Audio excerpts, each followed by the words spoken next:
Greetings my guzzlers, and it's been a little while since I last made some macarons, and I'm having a varying degree of success with them, but I'm going to do effectively a third way of making meringue. Now I've made them using sort of traditional, I think it's French meringue, where you just whisk up your egg whites, add it to the sugar, whisk it up until you get your peaks.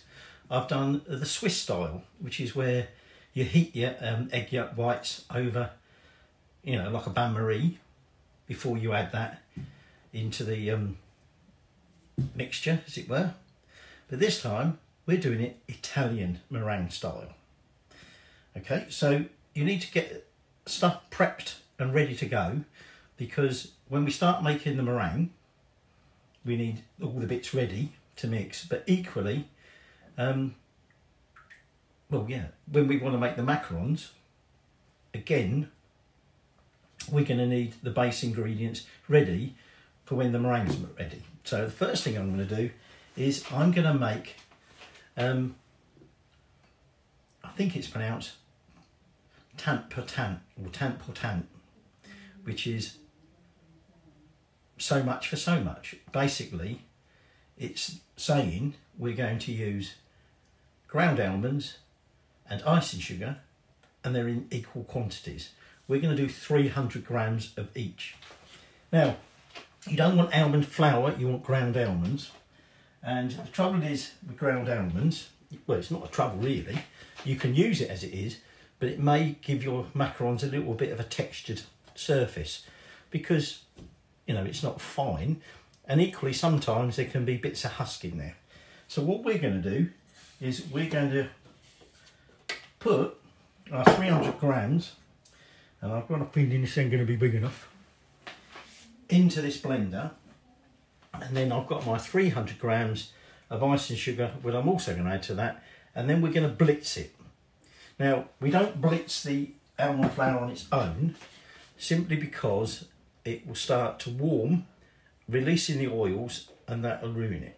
So we do it with the sugar to prevent that happening, but equally we still only do it for about 30 seconds. So I'm just going to get that sugar in there, because I'm going to get clouds everywhere. Now I've retained that bigger bowl simply because we're going to be putting our mixture back into that. So like I say, what we're going to do is blitz this for 30 seconds. So there we go, that's 30 seconds. I'm now just going to tip that into the bowl. Now I've also weighed out here 110 grams of aged egg whites.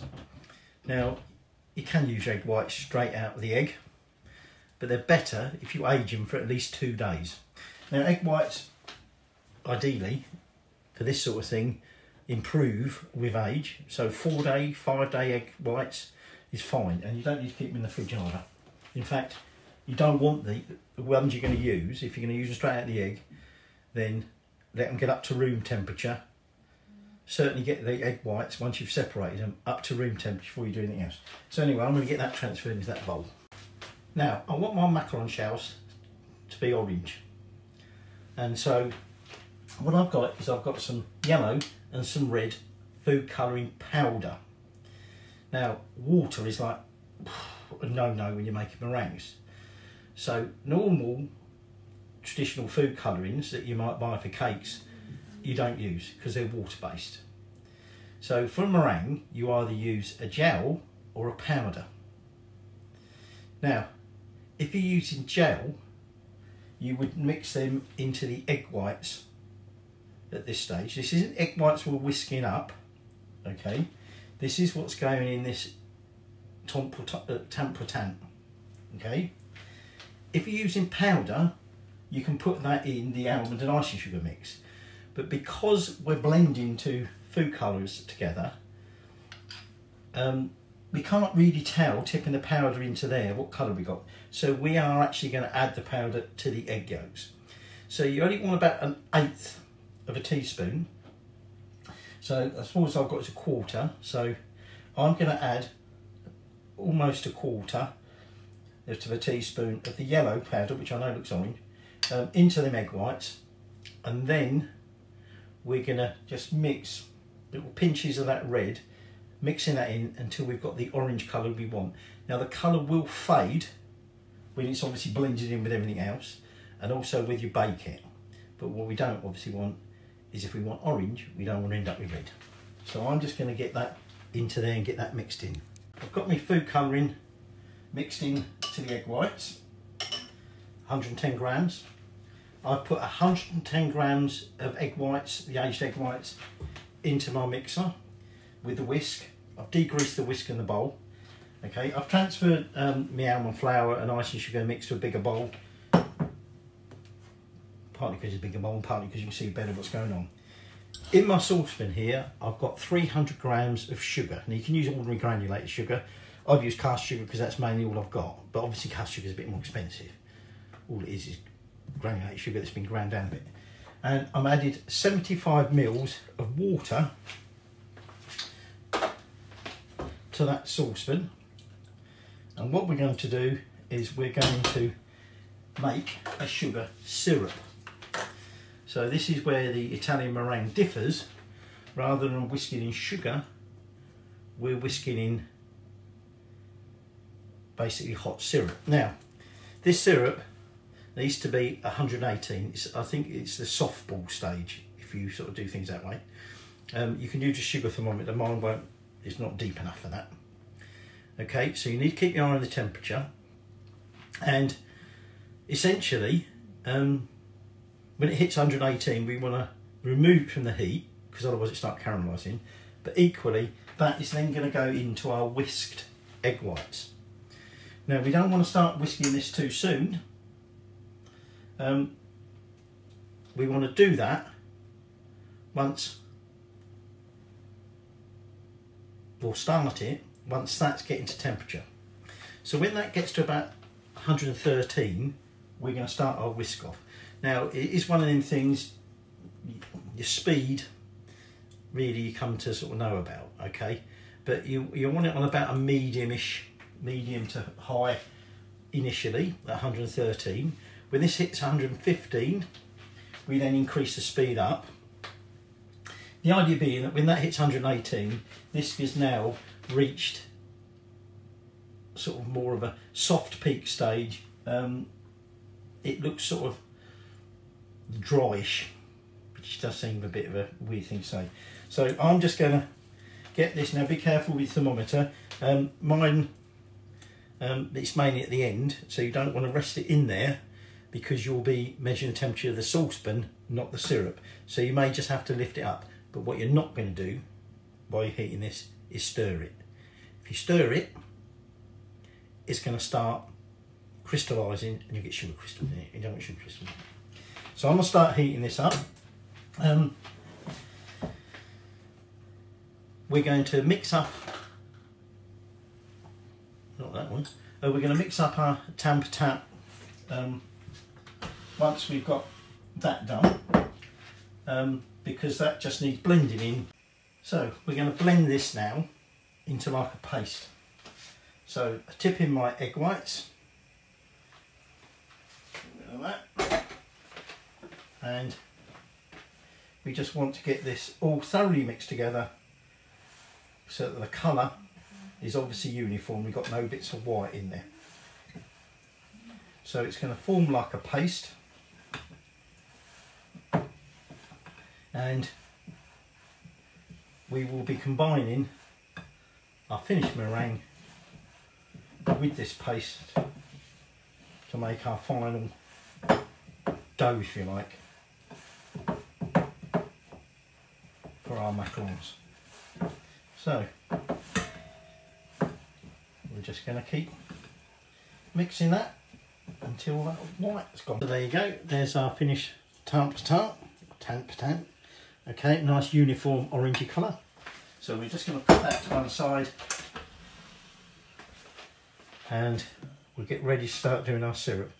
At the moment it's still only up 45, so still a little while to go yet. So I'm going to start my whisk, and like I say, we want this on about a medium to medium fast.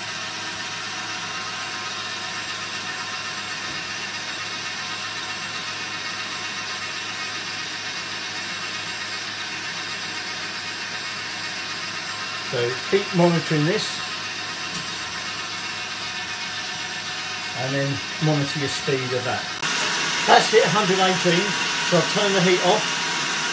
This isn't quite there yet, so I've increased the speed.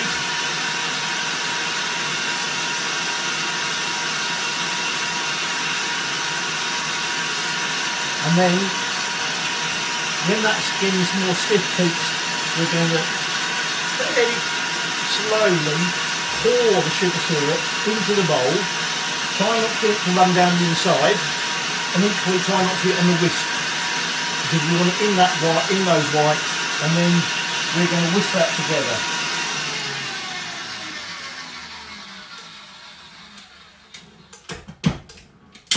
Right, I think that's almost there. I'm just going to give that a little bit longer.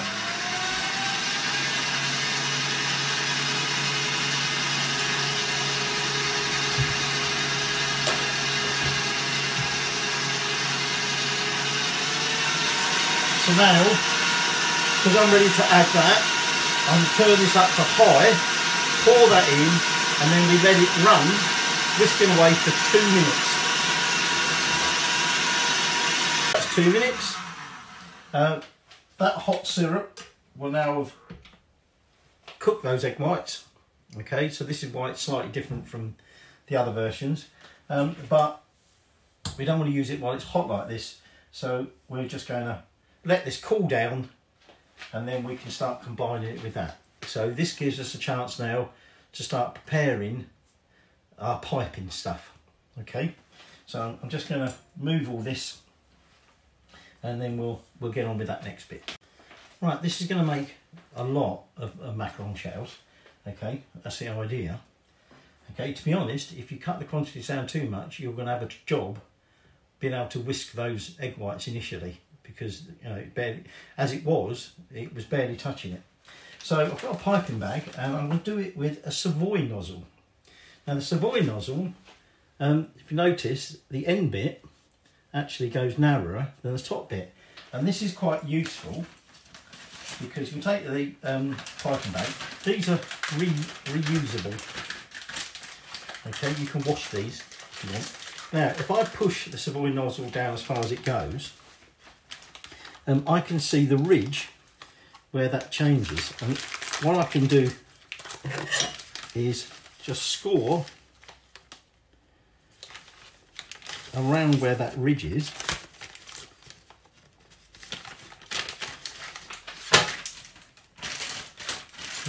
Let's actually cut that off. The scissors must be sharper than I thought, but if you can then cut it off, when you put your nozzle back in, it sits in there nice and neatly. None of this cut too much off, not cut enough, so I cut a bit more, and then whoops, gone too far. So now that should hold in there quite nicely. And what we do is we just twist the end, and we can poke it in there if we want, and so we can then fill our piping bag. I've got a little ring here just to tie it off if I need to. The other thing is, we're going to do it obviously on trays. Now, the ideal substance is aluminium. These, I believe, are stainless. Well, it's steel inside there. I don't know quite what they're coated in. But these will retain the heat, which you don't really want. Whereas the aluminium will disperse it quite quickly. So if you've only got heavy pans, then once you've cooked your macarons, sort of slide them off and allow them to cool, because if you leave them on here to cool, they'll continue cooking. And I'm trying something new this time. I'm trying these baking liners, which I believe are also known as oven liners. So these aren't silicone. These again are reusable. You can wash these, wipe them down or whatever. I believe they're sort of PTFE coated, and so I've cut this to be the size of my sheet here. Okay, and then underneath that I'm going to be putting a template which has 3.5 centimetre macaron circles. It's not too easy to see it, but you probably can't see it here, but I can just about make that out. So we're going to be piping onto that, and then you can remove your template, try not to cook it with the template in there, and then obviously we can do the other trays. And so we'll be piping 3.5 centimetre diameter macarons. So at this point, like I say, not much else we can do, because at this point we've just got to let that meringue mixture, that Italian meringue, cool. Now to get our final batter dough ready.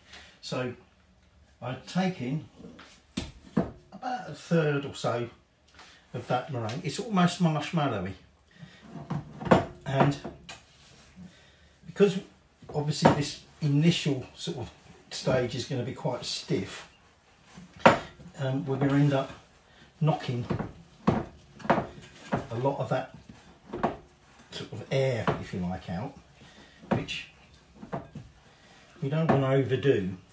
So we're going to loosen this first by blending in some of that meringue,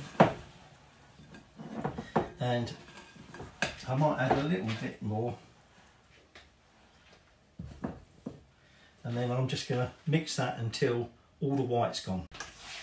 So that's got that initial bit in there, and what we're going to do, and by the way, just watch it, because obviously not only did I discover a little pocket of colouring and mixed in, but equally you're going to have white on your spatula if you're not careful, and then you might end up with streaks. So now all we're going to do is we're just going to fold the remainder of this meringue in. Now you essentially want to gently mix this in by circular actions, cutting J's through.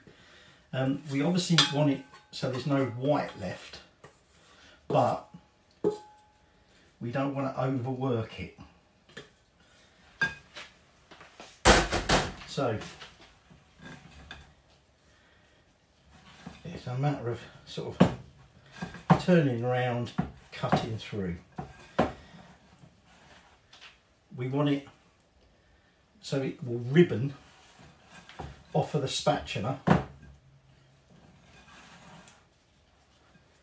So obviously at this stage that's not doing that. We can get it just ribboning off without it breaking off, but equally we don't want it like pouring off. So we do need to get it all mixed in. We just need to be careful we don't over mix it. I've got my piping bank as the best thing I've got to put it into. I'm probably going to have to do this in 2 batches. And you can see already how that colour has lightened because of all the white that's gone in there. So that's just one thing to bear in mind when you're mixing your initial colours. Make sure you make it a little bit darker than what you want your final colour to be.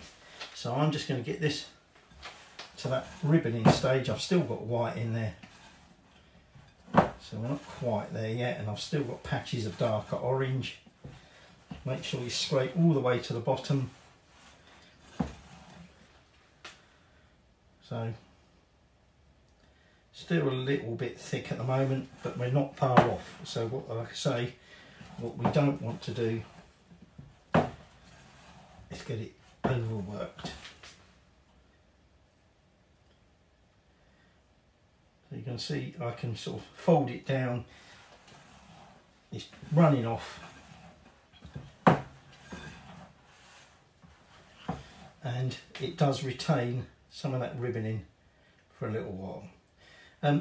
Even though we blitz that almond flour, you can see it does look a little bit textured. That's because we added a little bit of that fine, well no we didn't, I was going to say that fine mango pulp, but of course that's in the filling. So obviously that flour or that almond, ground almonds, was a little bit more textured than we wanted. So I think I'm just about there. You do it by squeezing from the top, not from the bottom. So let me just put the nozzle right down close, squeeze it out till you hit that outer circle, and then lift it. You need about 2 centimetres between each one, otherwise you end up with them spreading together. They will spread a little bit, okay, but make sure your nozzle is also low down, otherwise you will end up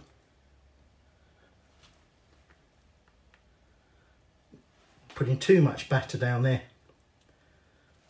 and they will then obviously spread. Now don't worry about air bubbles at this stage, or like your macaron nipple, as it were, because we'll be getting rid of them shortly. So that's that first tray done, and what I'm going to do is I'm just going to remove my template. So if I have a little accident, we can scrape that off and put that back in there and do it again. Okay, this one here, I'm just going to leave that, I think, but I'm just going to use a knife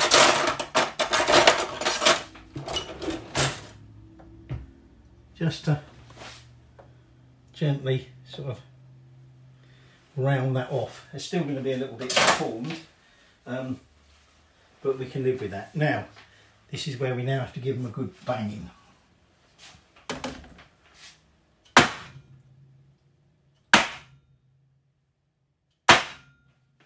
Now that will help set it down. It helps start to remove the nipple and also brings the air bubbles up.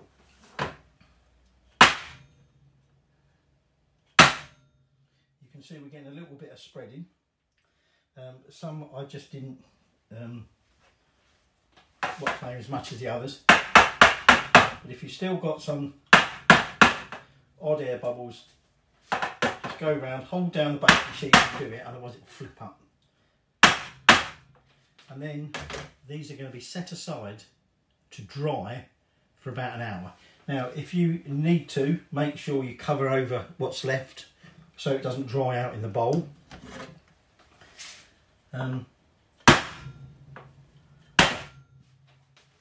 But then, like I say, we're going to let them dry for an hour. We know when they're done because they've got skin over the top, and when we touch them, they're not sticky anymore. Some people say you can over dry them. Most seem to suggest you can't. Okay, but if we don't dry them, that will lead us to problems when we cook it. So we don't worry about our oven just yet. Okay, so these have had just about an hour, and if I touch them lightly, they're not sticky. Do dent a little bit, but that's fine, they're not sticky. I piped some more out, they're drying. So now we're going to bake these. Now I've got the oven on 140, 145 Celsius. Okay, we do one tray at a time, and we're going to bake them for 17 minutes. Okay, essentially we want them so they don't wobble. If we was to sort of nudge the edge, washing up, I decided to try and slash my finger open on the blender blade. Hence why I've now got a glove on. We don't want them wobbling.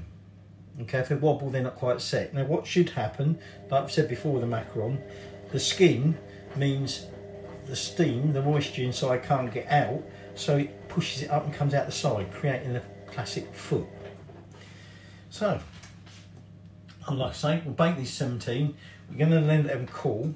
I might remove them from these trays, partly because, like I said, these will retain a lot of heat and it will carry on cooking underneath, but also so I can just pipe out my final batch. So, we're just going to get baking. I should point out that during the baking process, there's no problem constantly opening the oven and checking on them. Okay, that helps steam get out the oven, and also well, it just means that you can keep your eye on them. It's not like a cake where they're going to collapse or anything like that, because they've already skinned over. So if you want to check on them after 5 minutes or so, you can crack the door open, have a look, close it back up and carry on cooking. And like I say, we know they're set when they don't work. So here's the first tray, just straight out the oven. I've just swapped them over. And some of the slightly bigger ones, very slight wobble, but the smaller ones don't. So I'm now just going to let these cool. I'm going to transfer them in a second. I'm going to keep them on the mat, but I'm going to slide that off onto a wire rack. So like I say, these trays will retain a lot of heat and it continue to cook them underneath, which perhaps actually, given that is a very slight wobble on some of them, not a bad thing. So I'll leave them a few minutes, we'll transfer them off. And then we'll just get the rest baked. Now, before we can fill them, because you need to fill macarons, because there isn't really any flavour in the shells. The flavour develops from the filling. And the other thing is, once you've filled them, you then need to keep them in the fridge for about 12 hours minimum, because then the shells will start to develop the flavour from the filling. So although we will fill them when they're cool, and we'll do a little taste test, they won't really be at their best till they've had at least 12 hours to mature, if you like. So let's get these cooling. So I've been through, paired them all up. Got about 4 or 5 that a bit, don't work out. The rest I've paired up, and now what we're going to do is we're just going to pipe a small amount of filling. In this case, this is a mango and white chocolate ganache.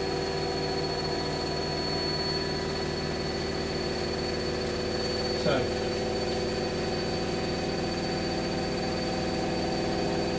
a little amount of filling. Put the top back on,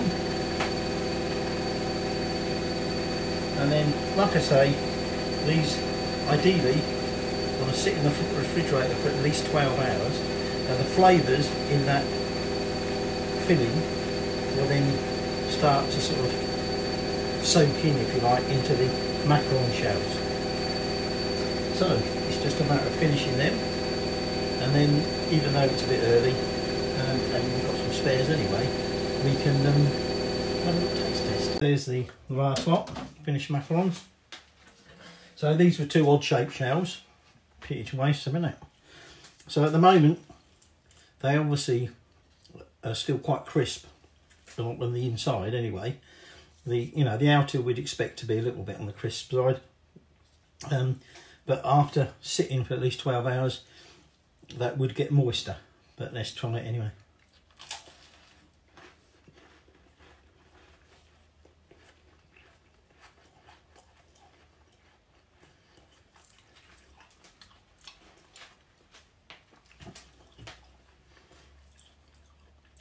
Little bit chewy. I notice that top shell got a little hollowed out space. Even if they are a little bit hollow, which conveniently either means you undermixed or overmixed.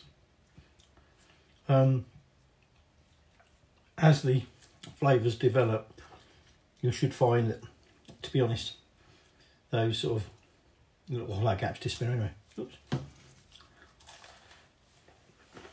Right. Nice and sweet.